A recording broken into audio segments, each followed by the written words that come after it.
Hey Anjali, would you like to talk about the team structure that you have at ThoughtSpot and prior to that at Capillary? Right. So let's talk about the ratios of product managers to engineers versus UX. So typically, Right. what has been the case? Yeah, actually, I don't believe in a fixed ratio per se, and every company has their different needs. Obviously, there is an ideal team size, I would say, Sure. which is like 5 to 8 Okay. engineers with one product managers and one user experience team member. That's the ideal, and that is not because of anything else but collaboration. Sure. You effectively collaborate in smaller teams than in larger teams. That's the primary reason. But the way of structuring product team can vary from team to team, from company to company. For example, the way I like to structure my team is first platform kind of product. I think one product manager who goes deep into platform, figures out what integrations we have to make, and who can completely own platforms makes sense. Whereas when I talk about if I want to expand in a new vertical altogether, for in Capillary we had to expand in CPG. Right. So what I believed it, because it's a new vertical, you need to figure out a lot many things. You need focus.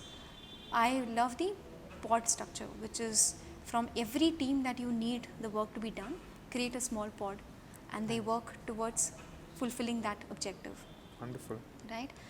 Whereas a more stable product would probably have one product manager focusing, a couple of product managers focusing in that area. Okay. So it really depends on the stage of the company, the stage of the product, and type of the product as well. Right. So that's how we have structured. I had structured in Capillary. In ThoughtSpot, we have a similar structure, but we might be experimenting with a different model altogether, which is persona-based product management teams, product teams, in fact. Okay. So how many personas do you have at your so- product and typically? Right. At ThoughtSpot, we have overall 5 personas, Oh, okay. and including the business users, the analysts, the data integrators, right, and then the internal stakeholders, the admins. So given all these personas, typically what happens is if you don't do persona-based segregation, you tend to focus on one persona a lot more than the other. True.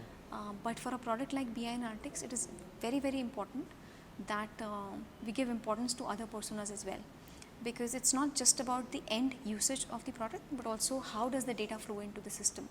Okay. So you're covering all so the yes, parts. and it is very important to make it easier for data to flow in and so that Insights your to come. insights are Yeah.